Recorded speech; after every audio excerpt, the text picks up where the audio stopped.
La nomination hier d'un nouveau macroniste, Sébastien Lecornu, Premier ministre, a encore plus attisé la colère. Ce matin, le nom d'Emmanuel Macron est sur les lèvres de tous les riverains.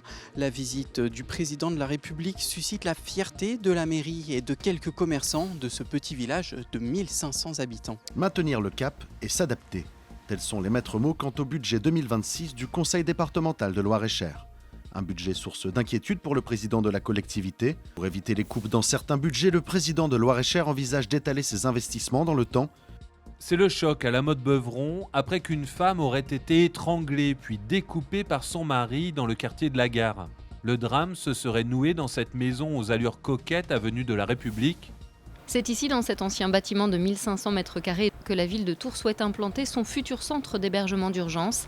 90 places disponibles au printemps 2026, en priorité pour des familles avec enfants. Une petite centaine de personnes a participé à la marche blanche pour réclamer justice pour Inès, la petite martyre de l'A10. Parmi eux, beaucoup d'habitantes et d'habitants du village et des environs, pour qui la plaie n'est pas refermée depuis sa macabre découverte en 1987. Et tout le monde en parle au village. C'est quelque chose que jamais on pourra oublier ça. Jamais.